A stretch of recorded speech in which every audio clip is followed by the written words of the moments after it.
Hello दोस्तों, wifi do study पर आपका स्वागत है। आज फंडामेंटल राइट का पार्ट दूसरा शुरू करने जा रहे हैं। पार्ट 1 आपका पीडीएफ के द्वारा लोड कर दिया गया है और इसके बाद धार्मिक स्वतंत्रता का अधिकार अनुच्छेद 25 से 28 तक वर्णित है। धार्मिक स्वतंत्रता का अधिकार 25 से 28 तक वर्णित है। अनुच्छेद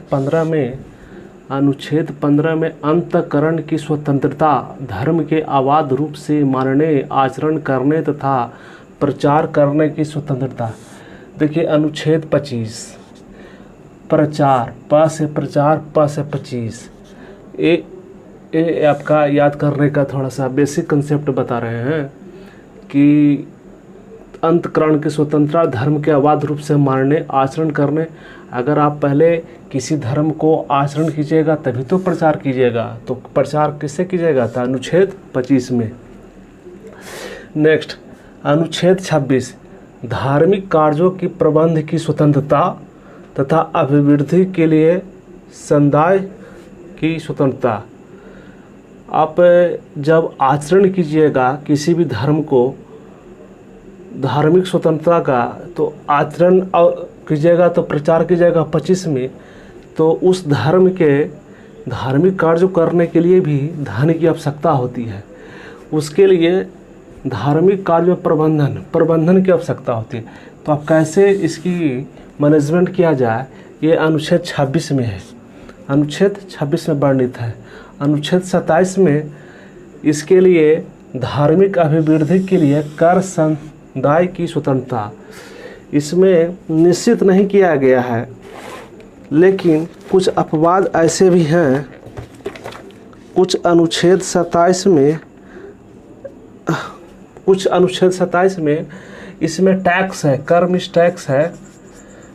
27 में धार्मिक अभिवृद्धि के लिए, मतलब धार्मिक को बढ़ाने के लिए उसके टैक्स के व्यवस्था किया गया है, जो कि मौलिक अधिकार में वर्णित है।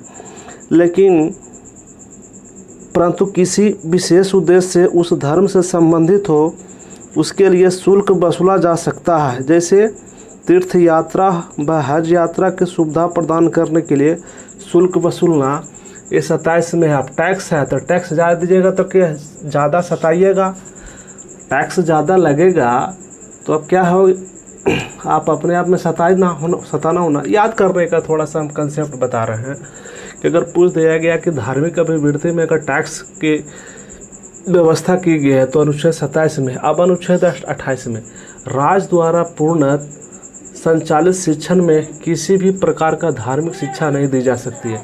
ये 28 में है।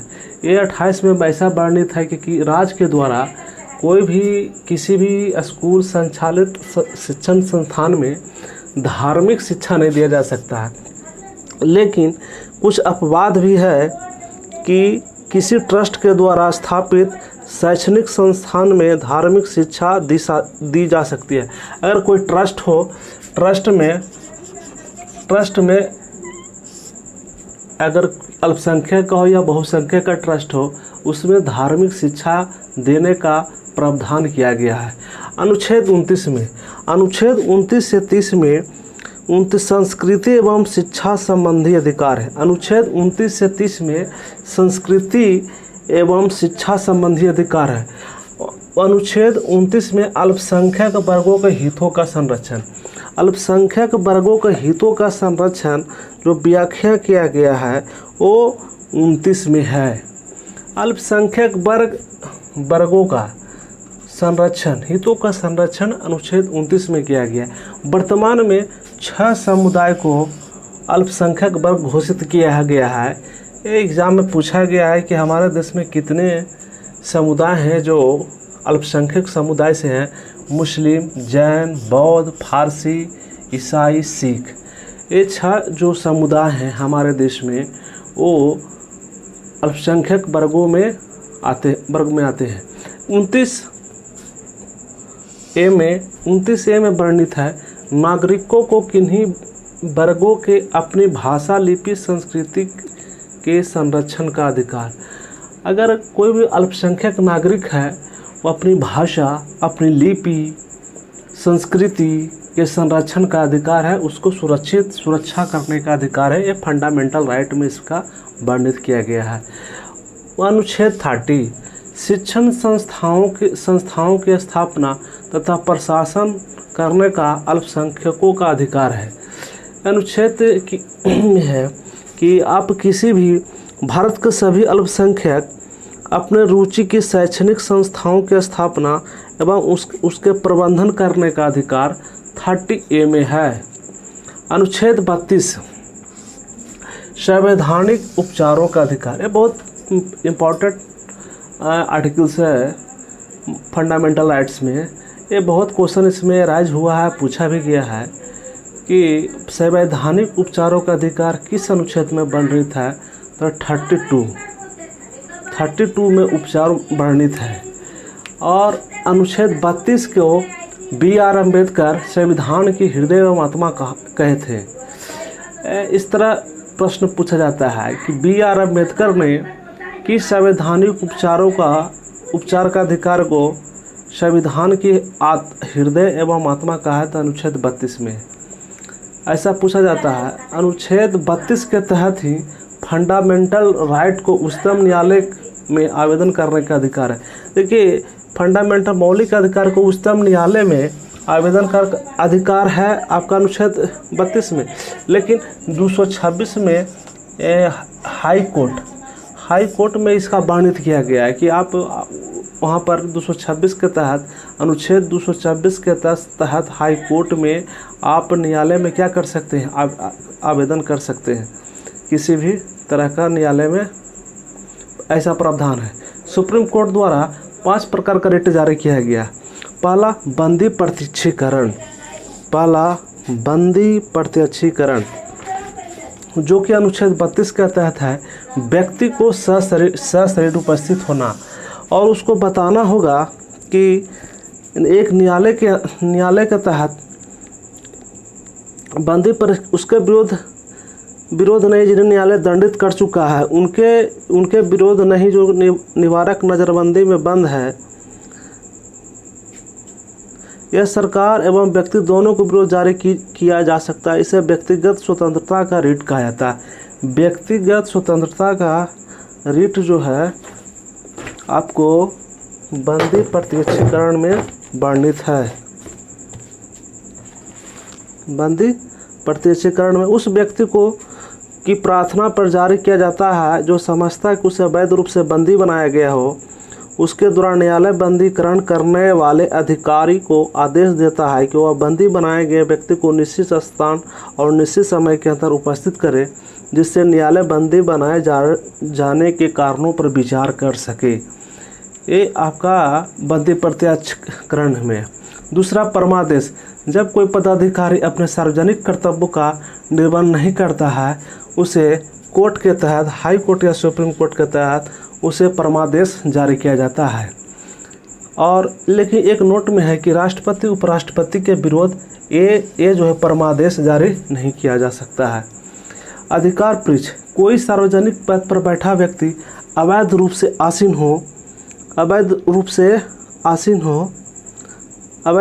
जब कोई ऐसा पदाधिकारी के रूप में कार्य करने लगता है जिसके रूप में कार्य करने का उसे वैधानिक रूप से अधिकार नहीं है, तो न्यायालय अधिकार पृच्छ के आदेश के द्वारा उस व्यक्ति से पूछता है कि वह किस अधिकार से कार्य कर रहा है। जब तक इस बात का संतोषजनक उत्तर नहीं देता है, वह कार्य नहीं कर सकता है।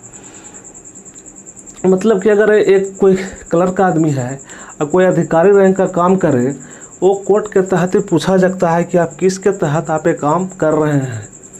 चौथा है उत्प्रेषण, मांग लेना। उत्प्रेषण का अर्थ ही होता है मांग लेना।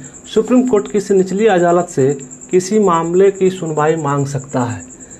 निचली अदालत से अगर कोई केस मुकदमा चल रहा है और उसके सुनवाई की निचली अदालत से किसी मामले की सुनवाई मांग सकता है।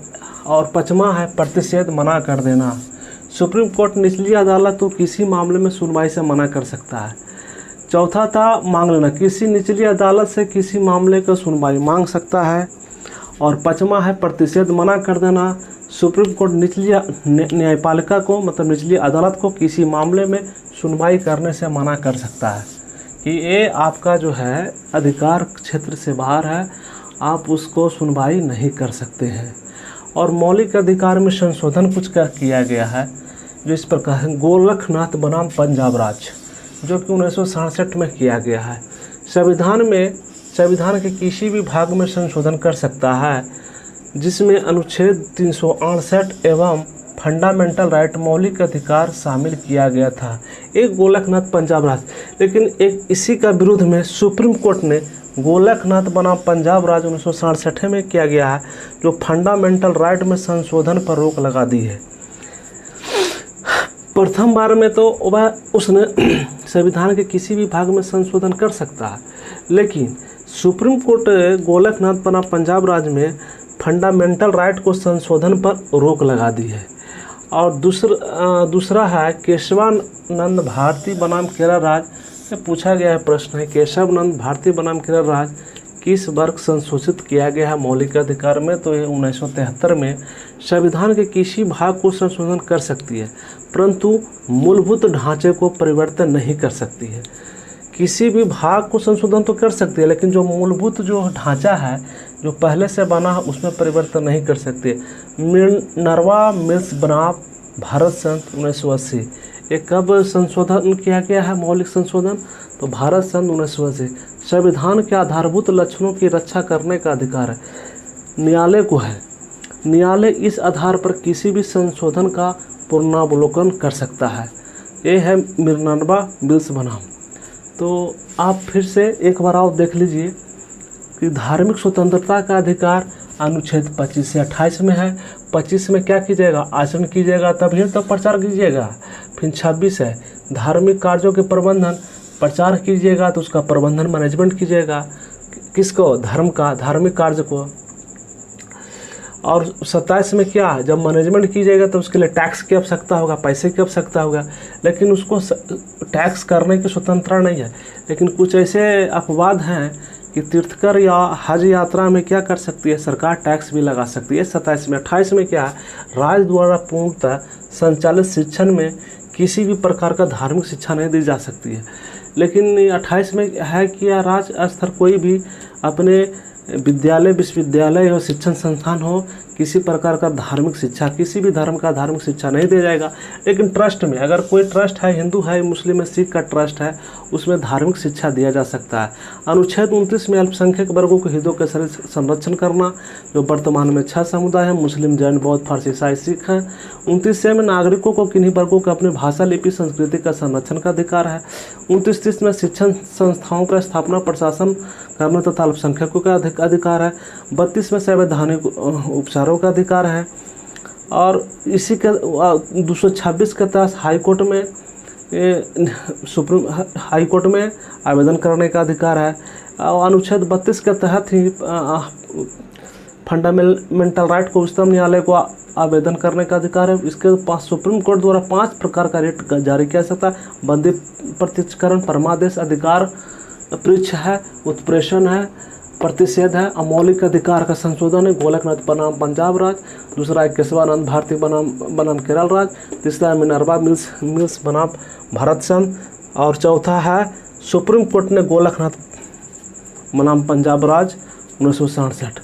और इसी के साथ मौलिक अधिकार का पार्ट 2 समाप्त हुआ है। एक पेपर और चलेगा, एक दिन का और सेट चलेगा, फंडामेंटल राइट का पार्ट 3, और उसके बाद मौलिक अधिकार आपका समाप्त हो गया। बहुत बहुत धन्यवाद।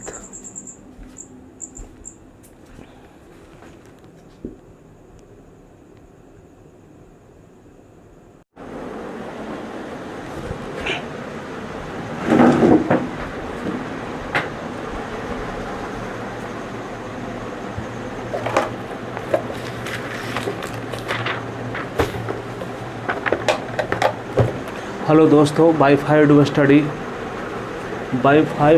पर आपका बहुत बहुत स्वागत है। मौलिक अधिकार का पार्ट 3 चल रहा है। इसमें अनुच्छेद 32 तक पार्ट 2 में वर्णित कर दिया गया है। अब अनुच्छेद जो है 33 का वर्णित किया जाएगा। अनुच्छेद 33 में सैन्य बल एवं अर्धसैनिक बलों में कार्यरत लोगों के लिए मूल अधिकारों को प्रतिबंधित किया गया है। अनुच्छेद 33 में सैन्य बल एवं अर्धसैनिक बलों को कार्यरत लोगों के लिए जो उसमें ड्यूटी कर रहे हैं उसमें मौलिक अधिकार का प्रतिबंधित किया गया है। अनुच्छेद 35 में केवल सांसद को कुछ विशेष मूल अधिकारों का प्रभावी बनाने के लिए कानून बनाने की शक्ति प्रदान करता है। केवल सांसद को ही अधिकार है कि वह विशेष मूल अधिकारों का प्रभावी बनाने के लिए कानून बनाने का शक्ति प्रदान किया गया है। अब आइए कुछ महत्वपूर्ण तथ्य है जो आपको विशेष रूप से कंपटीशन में पूछा जाता है। इसका देखिए क्या क्या वर्णित किया गया है। राष्ट्रीय आपात के दौरान कौन सा अनुच्छेद है जिसे निरस्त नहीं किया जा सकता है? वो है 2021 जो है अनुच्छेद है, उसको अगर राष्ट्रीय आपात भी लग जाता है देश में तो निरस्त नहीं किया जा सकता है। राष्ट्रीय आपात जो है अनुच्छेद 352 में वर्णित है। आपातकाल 3 होता है, 352 है, 356 है, 368 है, और जिस में आएगा इसका वर्णन उसमें वर्णित किया जाएगा। अभी तत्काल अभी जो है वही पढ़िए। अनुच्छेद 226 के तहत हाई कोर्ट द्वारा रिट जारी किया जा सकता है। अनुच्छेद 32 में सुप्रीम कोर्ट के द्वारा, अनुच्छेद 226 के तहत हाई कोर्ट में रिट जारी किया जा सकता है। ये दोनों बहुत इंपॉर्टेंट क्वेश्चन है, इसको थोड़ा याद कीजिएगा। केवल भारतीयों को कुछ ऐसे भी मौलिक अधिकार हैं जो केवल भारतीयों को ही नागरिकों को प्राप्त है। मूल अधिकार जो है 15, 16, 19, 30, 29, 30। ऐसे इसे याद करना एक मोबाइल नंबर की तरह आप याद कर सकते हैं। 15, 16, 19, 29, 30 जो केवल भारतीय नागरिकों को क्या है, फंडामेंटल राइट प्राप्त है, मौलिक अधिकार प्राप्त है। ये किस अनुच्छेद, कौन सा अनुच्छेद है? तो 15, 16 शुरू में याद रखिए 15, 16, बीच में 19 और लास्ट में 29, 30। शुरू में 2 रेगुलर है 15, 16, अंतिम में 2 रेगुलर है 29, 30 और बीच में 19, जो केवल भारतीयों को प्राप्त है। ये विदेशी नागरिकों को मौलिक अधिकार प्राप्त नहीं है। लेकिन अब कुछ ऐसे अनुच्छेद हैं जो भारतीयों तथा विदेशी नागरिकों को मौलिक अधिकार प्राप्त है, जो भारतीयों को भी प्राप्त है, विदेशी नागरिकों को भी प्राप्त है। वो बात देखिए है 14, 20, 21, 22, 23, 24, 25, 26, 27, 28। अब इसे एकदम बहुत आसानी से आप इसे याद कर सकते हैं। शुरू में थोड़ा 14 है, अब 14 के बाद जितना है सब रेगुलर है। अब इतना ही तो है जो सिर्फ इंडियन लोगों को सिविल को मौलिक अधिकार प्राप्त है, तो उसके विपरीत क्या हो जाएगा विदेशी नागरिकों को। तब देखिए अब तो 15, 16, 19, 29, 30 तो हो नहीं सकता, तो जो बच गया हुआ विदेश को प्राप्त है, विदेशी नागरिकों को। तो सिर्फ एक 14 देखिए 14 है। 14 के बाद देखिए 20, 21, 22, 23, 24, 25, 26, 27, 28 रेगुलर में देखिए 21 देखिए याद रखिए 20, 21, 22, 23, 24, 25, 26, 27, 28 जो क्या है विदेशी नागरिकों का मूल अधिकार है। अब भारतीय नागरिकों का मौलिक अधिकार ये प्राप्त है। भारत में कोई भी नागरिक फंडामेंटल राइट त्याग नहीं कर सकता है। भारत का कोई भी नागरिक मौलिक अधिकार त्याग नहीं सकता है। परंतु एक बहुत महत्वपूर्ण क्वेश्चन बन रहा है कि आप कोई भी लूसेंट हो चाहे क्राउन पब्लिकेशन का बुक हो, ये आपको नहीं मिलेगा। ये जब भी मिलेगा आपको एनसीईआरटी बुक में ही ये पढ़ने को मिलेगा। कौन सा ऐसा देश है जो मौलिक अधिकार छोड़ना चाहे तो वह छोड़ सकता है? वह मात्र दुनिया में एक देश है, वो अमेरिका। परंतु अमेरिका में फंडामेंटल राइट मतलब मौलिक अधिकार छोड़ना चाहे तो वह छोड़ सकता है।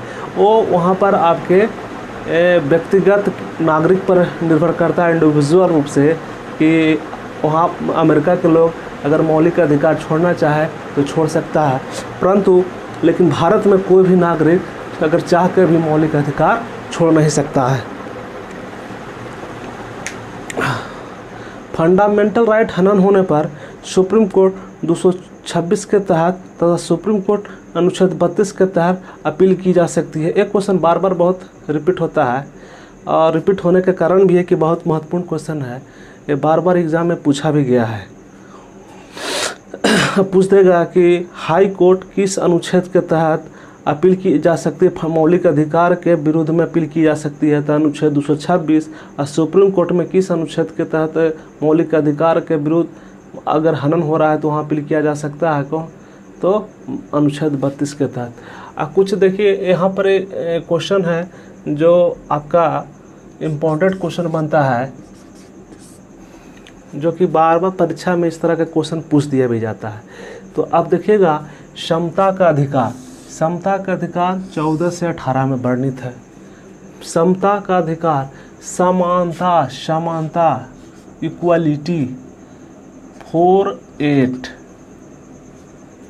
14 से 18 सम, चार अपने आप में सम संख्या है तो समानता तो 14 से 18 क्या है, समता का अधिकार है। स्वतंत्रता का अधिकार 19 से 22 में है, स्वतंत्रता का अधिकार जो है 19 से 22 तक में है। शोषण का विरुद्ध अधिकार 23 से 24 में वर्णित है, शोषण के विरुद्ध अधिकार 23 से 24 में है। धार्मिक स्वतंत्रता 25 से 28 है। संस्कृति एवं शिक्षा का अधिकार, संस्कृति एवं शिक्षा का अधिकार जो है 29 से 30 में है। असंवैधानिक उपचारों का अधिकार अनुच्छेद 32 में है। BR अम्बेडकर के द्वारा आत्मा, हृदय एवं आत्मा की संज्ञा भी दिया गया है। किसको? संवैधानिक उपचारों का अधिकार अनुच्छेद 32 में वर्णित है। मंडल आयोग, कुछ इसमें विशेष रूप से बता दिया गया है कि कुछ एक्स्ट्रा फैक्ट इसमें भी डाल दिया गया है। जैसे मंडल आयोग का अध्यक्ष कौन थे? जिस समय मंडल आयोग बने थे उस समय एक अध्यक्ष हुआ करते थे, उनका नाम है बिंदेश्वरी प्रसाद मंडल। ये एग्जाम में BPSC में पूछ दिया गया है कि मंडल आयोग का गठन कब किया गया है? 1979 ईस्वी में 1970 मंडल आयोग का गठन किया गया है। एक क्वेश्चन और है जो इस बार भी बिहार SI में पूछ दिया गया है पिछले बार, पिछड़ा आयोग के गठन के समय अध्यक्ष कौन होते? जिस समय पिछड़ा आयोग गठन हुआ था उस समय इनका अध्यक्ष काका कालेकर। अच्छा ये बताइए पिछड़ा कौन पिछड़ गया? तो मेरे काका पिछड़ गए। किस चीज़ में पिछड़ गया? तो आर्थिक रूप से या शैक्षणिक रूप से पिछड़ गए। इसका याद करने का एक थोड़ा सा कम्बिनेशन हम बता रहे हैं। काका कालेकर पिछड़ कौन गया? तो काका कालेकर। 44वें संविधान संशोधन 1978 में 44वें संविधान संशोधन कब पारित हुआ? 1978 में। 44वें संविधान संशोधन के तहत संपत्ति का अधिकार को हटाकर कानूनी अधिकार कर दिया गया। एक बार फिर से देख लीजिए अनुच्छेद 33 में सैन्य बल एवं अर्धसैन्य बलों को कार्यरत लोगों को मौलिक अधिकार को प्रतिबंधित किया जा चुका है, कर दिया गया है। जो समझिए अनुच्छेद 35 में केवल सांसद को कुछ विशेष मौलिक अधिकारों को प्रभावी बनाने के लिए कानून बनाने की शक्ति प्रदान करता है, तो अनुच्छेद 35 में बंद है। कुछ महत्वपूर्ण तथ्य है जो आपके बीच में हम रख रहे हैं। राष्ट्रीय आपात के दौरान कौन सा अनुच्छेद है जो निरस्त नहीं किया जा सकता है? अनुच्छेद 20(21) लगातार याद रखिएगा, 20(21) जो है आपको निरस्त नहीं किया जा सकता। अगर देश में अगर राष्ट्रीय आपात लग भी गया है तब राष्ट्रीय आपात जो है अनुच्छेद 352 में वर्णित किया गया है। अनुच्छेद 226 के तहत हाईकोर्ट द्वारा रिट जारी किया जा सकता है। किस अनुच्छेद के तहत हाईकोर्ट के द्वारा रिट जारी किया सकता है? तो अनुच्छेद 226। केवल भारतीय नागरिकों को प्राप्त मौलिक अधिकार कौन कौन सा है? इसका एक कंसेप्ट बताया है, ट्रिक पता है। 15, 16 दो को शुरू में हो जाएगा, लास्ट में 29, 30 हो जाएगा कंटिन्यू, और बीच में 19। तो इसको मोबाइल नंबर की तरह है 15, 16, 19, 29, 30, 15, 16, 19, 29, 30, 15, 16, 19, जो केवल इंडियन लोगों को मौलिक अधिकार प्राप्त है। तो भारतीयों तथा विदेशी नागरिकों को मौलिक अधिकार, ऐसे ही पूछ सकता है प्रश्न कि विदेशी नागरिकों को मौलिक अधिकार कौन सा प्राप्त है। तो विदेशी नागरिकों को जो प्राप्त है फंडामेंटल राइट है, एक फर्स्ट थोड़ा याद रखेगा 14 के बाद जो कंटिन्यू 20 से लेकर 28 तक है, 20 से लेकर 20, 21, 22 है, 22, 23, 24, 25, 26, 27, 28। तो 14 फर्स्ट याद रखिएगा, 14 के बाद 20 से लेकर लगातार 28 तक जो क्या है, जो विदेशी नागरिकों को मौलिक अधिकार प्राप्त है, जो भारतीयों को भी है। लेकिन प्रश्न में सिर्फ भारतीय नहीं पूछेगा, अधिकांशतः हम प्रश्न में हम कहीं भी सेट में खुद देखे हैं कि विदेशी नागरिकों को कौन सा मौलिक अधिकार प्राप्त है। तो 14, 20, 21, 22, 23, 24, 25, 26, 27, 28 इतना नहीं पूछता है, पूछ देगा आपको 20, 23, 24, 25, फिर से 26, 27, 28, 29, फिर इसी तरह का पूछ देगा, फिर 22, 23, 29, 30, 33। तो आप चूज कीजिए कौन कौन सा है, तो आपको याद रहेगा तब ना। तो याद कैसे कीजिएगा, 14 है, 20, 21, 20 से लेकर 28 तक जो विदेशी नागरिकों का है। अब भारतीय लोग का है तो 15, 16, 19, 29, 30।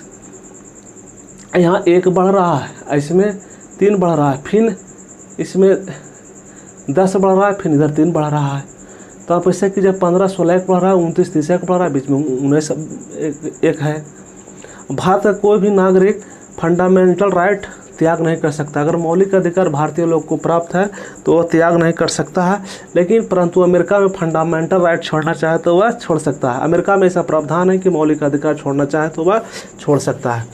और फंडामेंटल राइट हनन होने पर हाई कोर्ट अनुच्छेद 226 के तहत सुप्रीम कोर्ट 32 के तहत अपील की जा सकती है। इम्पोर्टेंट क्वेश्चन है, समता का अधिकार है तो समानता 4 से होगा। समान देखिए रहेगा ना, 1, 2, 3, 4 तो समान है, 2 पर 2 नीचे 4 तो 14 से 18 समता का अधिकार। स्वतंत्रता तो 19, तो प्रेस का स्वतंत्रता आप जानते ही हैं। तो 19 से 22 में क्या है, स्वतंत्रता का अधिकार। शोषण के विरुद्ध है तो 23 से 24 में। धार्मिक स्वतंत्रता 25 से 28 में। संस्कृति एवं शिक्षा 29 से 30 में। संवैधानिक उपचार 32 में। मंडल आयोग का अध्यक्ष मंडल आयोग का अध्यक्ष क्या नाम है, तब बिंदेश्वरी प्रसाद मंडल। मंडल आयोग का गठन कब किया गया, 1989 में, 1979 में। पिछड़ा आयोग का गठन के समय अध्यक्ष कौन थे, तो काका कालेकर। 44वें संविधान संशोधन 1978 के तहत संपत्ति को अधिकार को हटाकर क्या कर देगा, कानूनी अधिकार। आपका मौलिक अधिकार का पूरे पाठ खत्म हो गया है।